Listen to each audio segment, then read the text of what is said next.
Welcome to the breakout session number 2, Scrutiny by Tax Authorities across the globe and when to use alternative dispute resolution. What we want to do is to show you some situations where, disputes with tax authorities were at least resolved or partially resolved or in the process of being resolved through alternative ways of dealing with resolution options that we have. Maybe we can go to the first slide, Zoe. We want to share with you a case. Zoe, can you? Yeah. We want to share with you a case that we have been actively involved in. It relates to one of our clients that was under audit going back quite some years. They were challenged on their, in this particular case, their transfer pricing on the results in the country on the audit. They obviously were not necessarily very happy with the way the tax authorities were moving, in particular the adjustments they were suggesting, which were quite significant in money terms and impact. That resulted into this organization trying to bring in the mutual procedure, the MAP procedure. The country that was auditing was not necessarily very interested in going into the MAP procedure with the country of residence of this group, and has been dragging and probably still is dragging its feet to give formal access to the MAP procedure as per the treaty involved. This has been lingering on even to the point that our client was effectively bringing action in the court where they basically said, look, you have to give us access to the MAP procedure because we have fulfilled all the obligations of providing you information, etc., etc. It resulted still in a very, I would say, almost stalemate situation where nobody was moving an inch to, the big chagrin of our client, basically.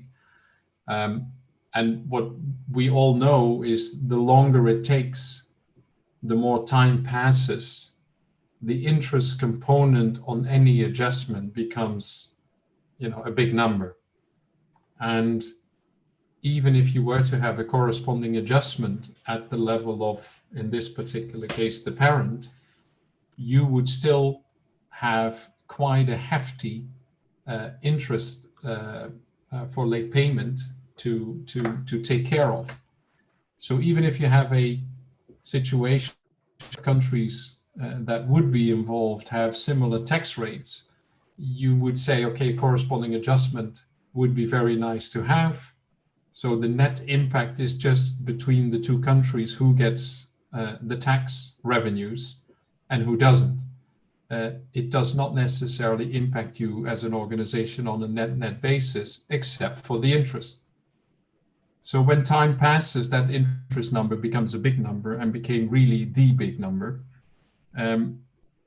What was discussed at one of the occasions that we met the client is a suggestion for an alternative. If MAP procedure was not really accepted to be entered into an informal basis, why don't we do it on an informal basis? So the conversation started with sort of introducing to both authorities, but in particular the one that was refraining from allowing access to the MAP procedure, talking to them and saying, look, why don't we act as if we have gone through MAP and that we still are sort of a little bit in a discussion that we can't finalize, and we allow the arbitration convention to be pulled in. Why don't we mimic as if we have such an arbitration, and that we bring in an expert group to judge independently what your position is, what the other country's position could be, and based on the facts, come to a resolution themselves as independent experts. And that basically what was a process that it took some time. but effectively was accepted by the tax authorities in the country of audit as a way to, sort of come to maybe some resolution without immediately having all the political visibility, because the numbers were big. The client was well known in both countries, and it would go all the way up to quite senior levels, maybe at Ministry of Finance levels, etc. So coming up with an informal way of saying, okay, how would it look like if you were to go through an expert group that is independent, that will review according to the rules of the Arbitration Convention? What would be the end game? Maybe that could be sort of a wedge to open the doors again and start having the conversations again with the two authorities, the two competent authorities, meeting up and having conversations. And that's basically what we organized. In this particular case, we were able to bring, no surprise here, Steef as the chairman of the expert group, and 2 of our GTC members to join him, which were all reputable people, independent as much as you can get them. They were given all the facts, and they worked out a resolution on how they could proceed, or how the solution between the 2 countries could be, what would be the building blocks of a resolution that could be amenable to both countries. In itself, and Steef, you may want to comment on this separately, in itself, it at least helped again to bring the 2 competent authorities back to the table, because there were no strings attached. There was no immediate formal consequence. They could still walk back, but on the other hand, they sort of found maybe an angle to resolve the case. Is it then arbitration? Is it more like a mediation? Maybe, Steef, you have a view on this because you have been part of the whole process and have been in the discussions and the negotiations, or well, not negotiations, the discussions with the team. And how did you manage to keep independence in that sense? Because that's quite a critical aspect, that you're not leaning towards one or the other, but that you have a sort of a real independence view. How did we solve that, and where was your role in this? Before I address your question, Raymund, a few comments. The first step was of this corporate to mobilize the Ministry of Finance at the parent group companies country. That was step 1. 2, that was an approach to this audit country, which refused the access to the map, and there was a court procedure started by the company to get access to the map through a local court procedure. 3, the corporate said, well, why don't we all put the Ministry of Finance representatives in one room? We take them on a corporate tour. We tell them everything they want to know. We tell them one coherent storyboard. They're both sitting in the room, so everyone gets the same information at the same time. So and that meant, as Marina and Maria were showing, the complex decision tree. The step 1, the storyboard, the holistic storyboard of how you run your business, and the frequently asked questions were presented to both Ministry of Finance representatives. Until that point, without any luck. So based on a lot of massaging by the corporate, they ultimately got both Ministries of Finance to agree on this visualized end game. Let's do as if we are in a map process, and we have an arbitrage committee who, when looking through all the facts both ministries of finance and tax authorities already received, will try to come up with a verdict, and it was one person, one vote. So you had three people. Obviously, that would be an element. There was a representation from different countries with people with different backgrounds, some lawyers, some economists, to get the right blend into place.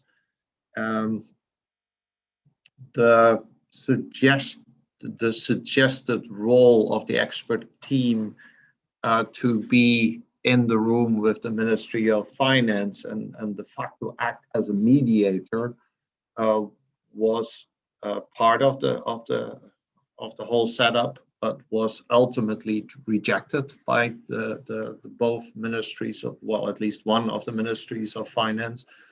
As a consequence, the expert group was more used as a true arbitrage committee to come up with their view on facts, and that was what was happening. So in essence, the whole process took about 2 to 3 months from its inception. Obviously, the massage period to get the ministries of finance as far as to acknowledge that they had an interest in the outcome of this expert group, so they could themselves visualize what the outcome of a once maybe into the future map process would be, was being once that process was being that massaging process was being completed. It took 2-3 months to get the experts to go through the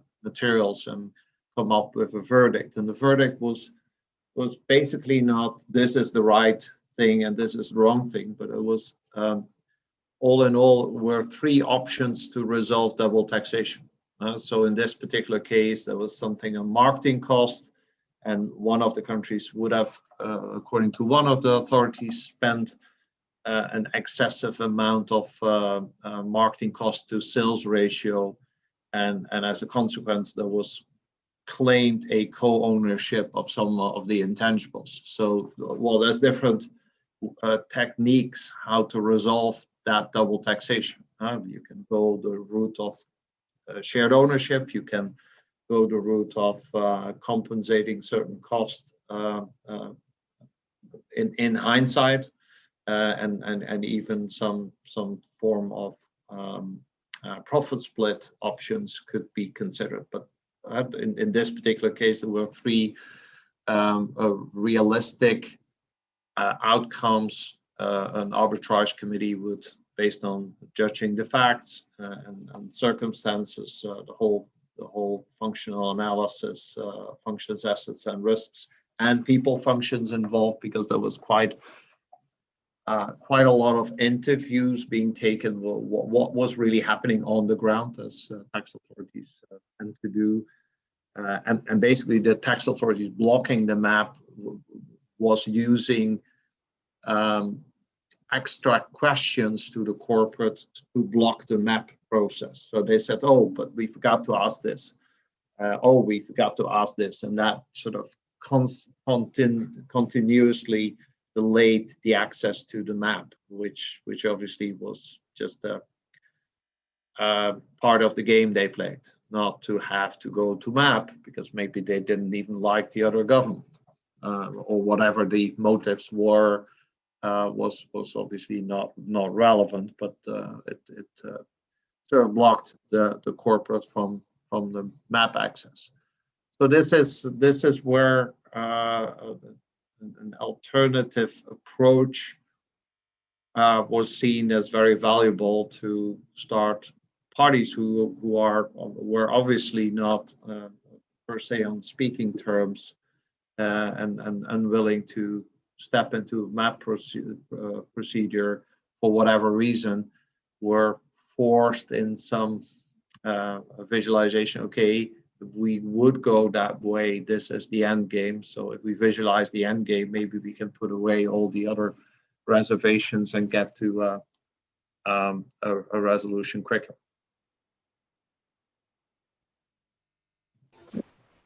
Steve, under what circumstances would you feel we can use again such an expert group to enter a dispute, maybe between tax authorities, or even in the relationship between client and tax authority, which is what we typically do? But how do you see these kind of alternative ways of talking to them? Because it was not formal, right? No, there was no formal mandate, which makes tax authorities always a little bit nervous. The corporate was not nervous about it because they said, well, you know, if we have independent parties taking an independent look at the facts and coming with 2-3 solutions how to resolve double taxation, at the end of the day, it is putting these tax authorities into a corner because they understand one day they have to go through a process like that, and if they already see the answer is not to their likes, they can do two things. They can stick their hands into the sand, but they can also say, okay, this is too much of loose face. If we would continue and we would hold on these extreme positions, then we make a fool of ourselves if this comes out in the open. I think tax authorities do recognize certain positions are so far-fetched and extreme that everyone who hears about it will laugh about it. So there's a kind of social pressure, professional pressure, which is very useful, I think, in cases where the tax authorities are not used to deal with an alternative approach, tend to block the access to the formal route, which, as I mentioned before in the last session, is very lengthy. So I would say this expert team taking a 2-3 months window, putting a mirror in front of the tax authorities is a very effective, both time and cost-wise approach to have tax authorities faced with the end game.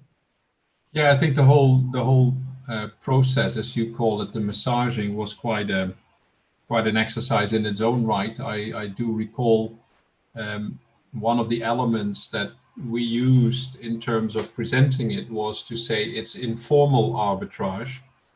And if I'm not mistaken, I think the one of the authorities was having a problem with the wording of informal arbitrage because legal counsel was sort of in the game, being afraid of precedent and maybe even being forced to use still the outcome of that arbitrage committee. Is that also, you know, is that a concern that we should be aware of? Is that something that we can overcome when we apply it for other cases?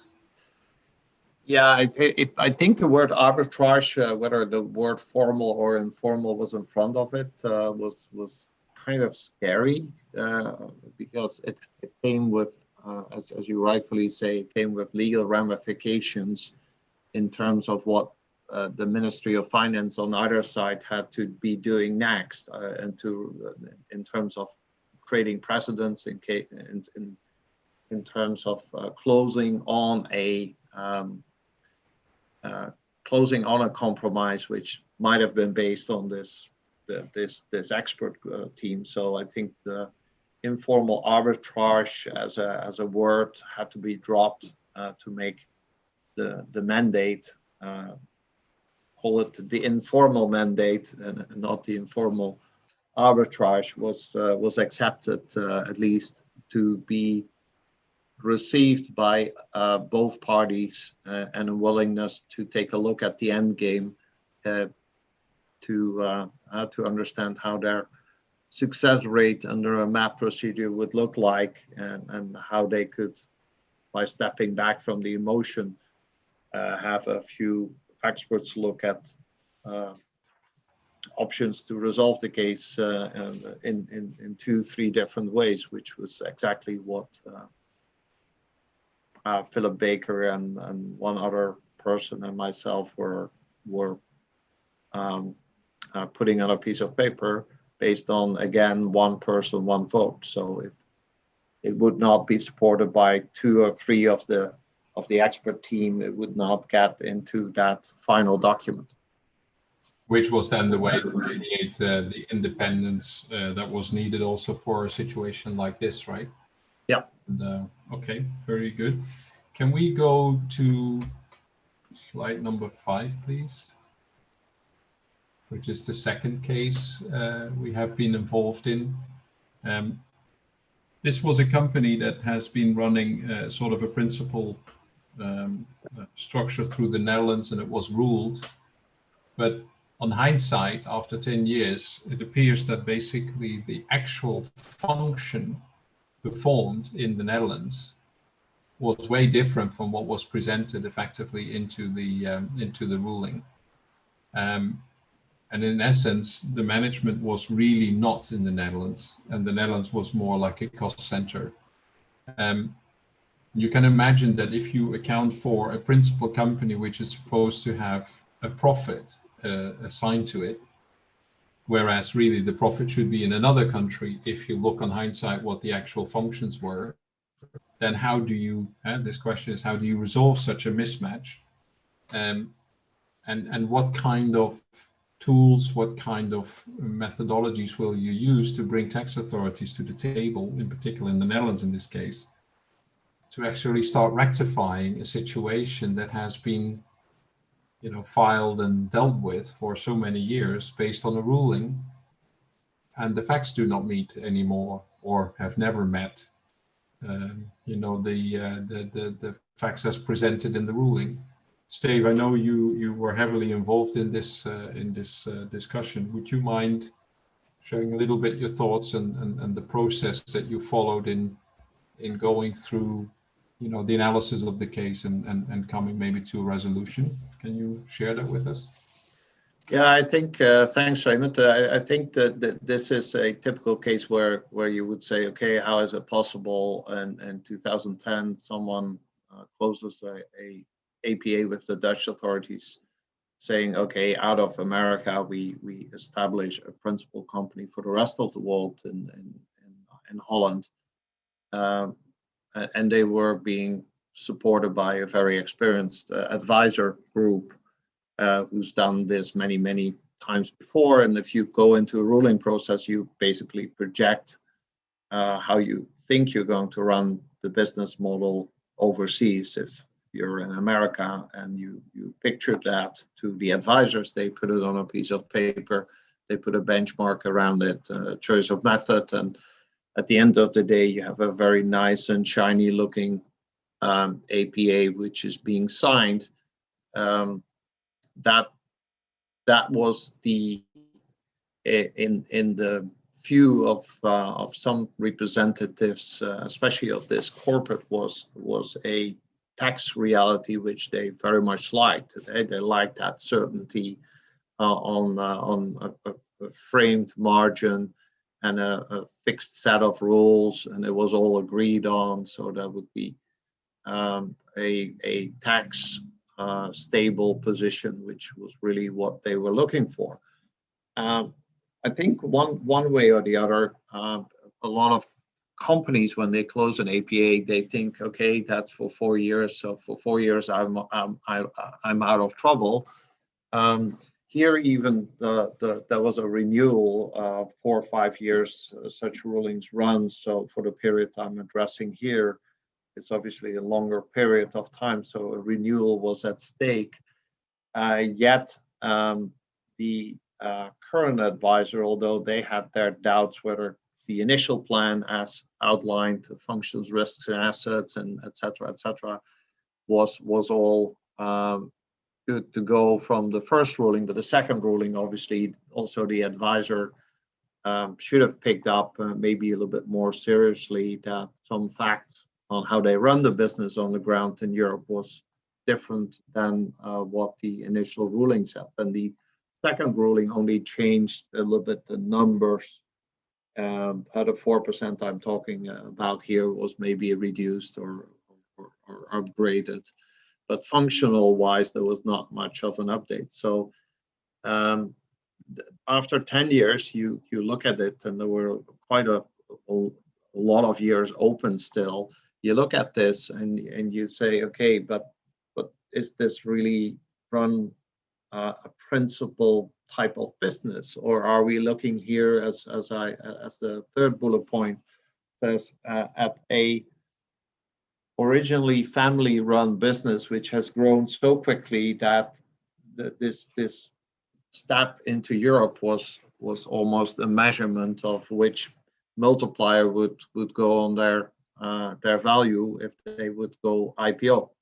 So obviously, if you go for a flotation of shares and you're international, that means you've also landed in Europe, has an impact on the value. But was also the governance of the previously family-owned business, has that been in terms of decision making be really decentralized? So did they really hand over a governance and decision making power to the management team in this particular case in Holland? And that's where you could see that certain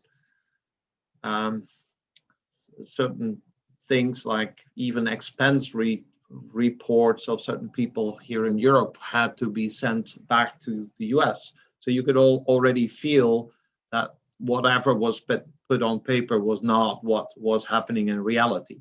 And when I was pulled in together with a law firm, we went through all the facts, all the emails, and basically went back to what I call the notion of facts, fiction, and fairy tales. So there was a lot of fiction in the first APA, and maybe even some fairy tales features there. But again, in our discussion with the Dutch tax authorities, we said, but the facts are different, and shouldn't you be, as your Ministry of Finance has agreed in Paris, should you not only tax the facts and not any kind of fiction which was presented to you? They had obviously an argument that the fiction was sort of a forecast on how the corporate management was looking at the future. Whether that would materialize or not was according to the tax authorities, less of an issue. You committed in contractual terms to, you're going to run the show this way, so we want your 4%. So that was really a big debate. You didn't sign once, you signed twice for the functionality. So that sort of created quite some tension in the dialogue with the tax authorities. And this was the local tax inspector. It was the transfer pricing expert to make it a complete team. It was the tax auditor, so the local team. Then it was the APA team. They were involved, which in the setting in Holland were the team in Rotterdam, and there was the Ministry of Finance. So it was just a couple of stakeholders there to go back to say, well, you know, we agreed on something which looked like 4%, but what we really after and how the facts really were, it was an OPEX based and OPEX run type of business with hardly close to zero involvement by the principal employees on procurement. No involvement in inventory management, nor the risk around it. Any inventory which had to be allocated to a sales channel or was US decided. So the whole, if you paint a normal P&L with a sales line and a COGS and a gross margin, that whole section of the P&L was not being managed in this country, in Holland. So that was sort of the name of the game. Half of the tax returns were filed and in line with the APA, and on some of them a final assessment was already raised. So if we look at the case, then it looked a little bit like the turning point was when the tax auditor said, well, we cannot allow ourselves to build a file where a case like this will, for the first 5 years, will be taxed on 4, and for the other 5 years it will be taxed on something else. Because then, if we have to file a compromise, typically a compromise could mean a new style of ruling, and within the European Union, a new style of ruling has to land in a European database, and that means the rest of the world knows about it. So we need to have a consistent storyboard if we want to resolve it. So that's I think setting the scene, and the way we approached it was very much going to the facts and facts only. So we went in and interviewed people who were still out there, who've been in the whole process. There was some complications on the parent company in being in a bankruptcy type of state, so we couldn't really turn to that side. So when the tax authorities in Holland said, well, what about a corresponding adjustment? We said, well, not possible. Yeah, but if that's not possible, can we really talk with you about it? Because we want to defend a holistic system. Well, we said, well, that's nice of you, but that's not, there's no legal representation anymore, because the parent company was in a Chapter 11 type of position.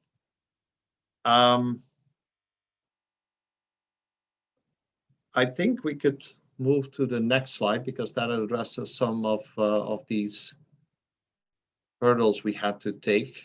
Yeah, this is just a very base case scenario where we said, okay, let's go through the functions and let's see what was agreed on in the APAs, and what was the factual situation at hand in the year we could assess it. So how many people were promised in the APA versus how much real people on the ground were doing what precisely. And that with the color coding, the traffic light in fact was creating a thick file of about 10 centimeters with evidence-based facts to base our scenario. So the alternative dispute resolution started obviously with some homework. In this case, the homework was about 2 months, collecting all these emails and communications, including the expense report I was talking to, who had to be sent somewhere else to be decided on in the US. Following this, and if we look at the next slide, the formal arguments, the tax authority said, you signed for it, you even signed twice, so why are you coming back? Why are you, basically we went in and said, well, this was an OPEX run type of business, so we think if there's a compensation, it should be an uplift on OPEX at max. In reality, we feel that the business model the US forced onto this principal company was not suitable in terms of scalability for a European market. So we believe our opening bid is OPEX plus 0%. Well, obviously that triggered some emotions on the other side, because there's a big gap between your APA position, which got signed off. Then there was a second point, statute of limitations.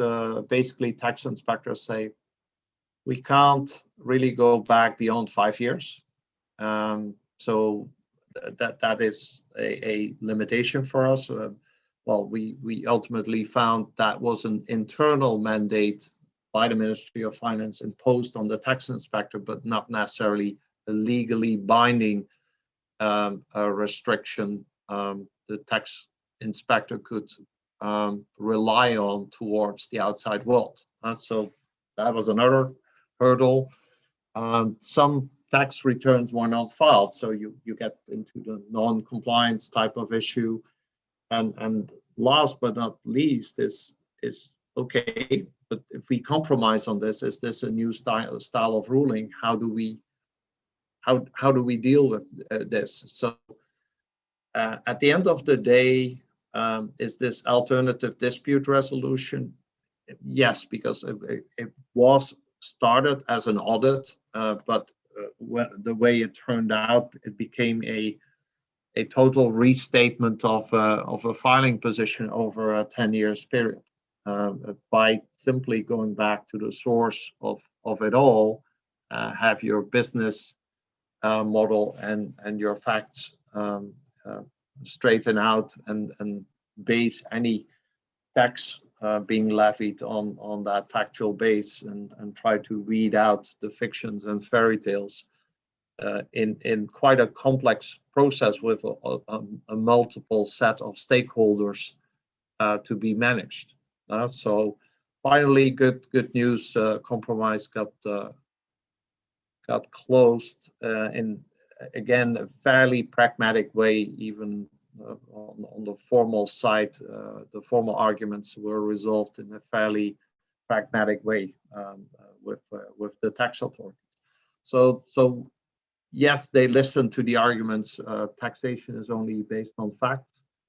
Yes, I'm sure they assessed the facts because the binder was handed over to them. They assessed the facts in the light of, if this would be taken to court, would that mean we have to give in anyhow, because the courts will look at facts as presented, and we believe the facts as presented are obviously strong enough and don't give us enough leeway to, in a formal way, cling on to the two signatures on the APAs.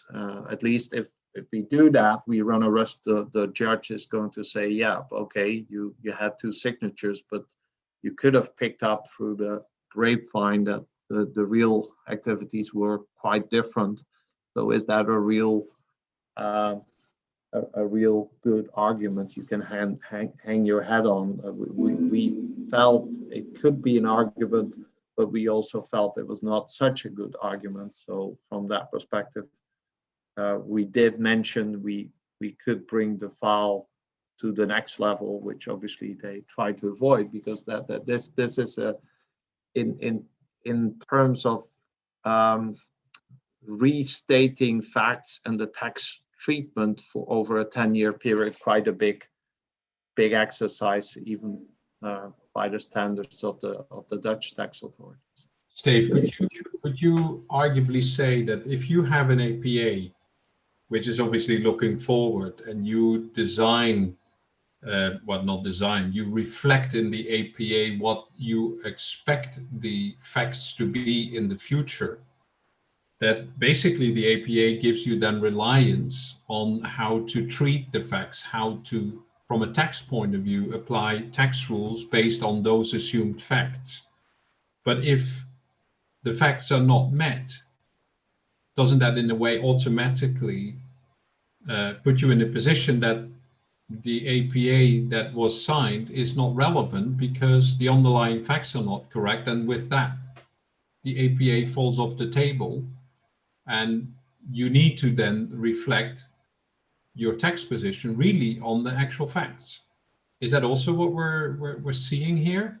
Yeah, the critical conditions which an APA has, which states the facts as presented to me should be the facts as you execute your business model on, and if they're not, you should signal it to me, and then at least I can claim, I being the tax authorities, that you misrepresented your facts, and therefore we are also not bound by, in this particular case, the 4%.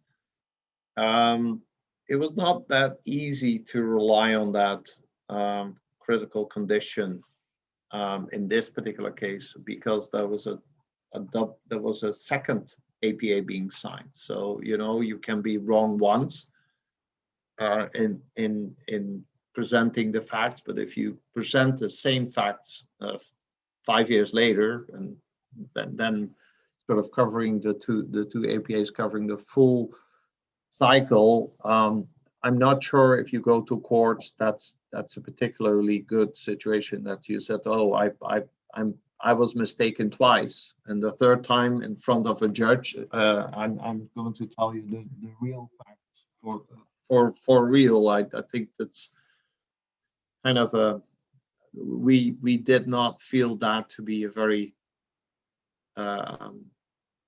persuasive argument if we would have to take this to courts. So yes, normally you would say critical conditions kept me off the hook. Say I have a stable running business and I present it in an APA and COVID hits me and the whole business model has to be turned upside down. Of course, immediately and use that critical condition to get out of the current APA with a fixed margin have to be reported and rather go to a loss making or even a cost plus or a cost plus zero type of situation. So yeah, it is relevant, but in this particular case, it was not perceived by us as an extreme good case, and we were not involved. The team who was handling the case on behalf of the corporate was not involved in the earlier establishment of facts and writing the APAs to get the signature. So if you look now from, because I like what you said around facts are the driving force of everything, because otherwise you're talking about fiction, and I've not yet heard that. Well, maybe we sometimes feel that tax authorities are taxing on fiction. If you look at this 10-year period, how many years could you go back effectively on the compromise? Could you go back to all 10 years where you sort of have, because you have here the message of statute of limitations, some years may have been closed. How did that work? Did you go back full 10 years or shorter period? I think 4 or 5 years were left intact. We could have gone back further, but that required formalities at Ministry of Finance level, which was too much of a burden in terms of timing. So I think 5-6 years were taken as the pragmatic compromise to go to an OPEX-based model.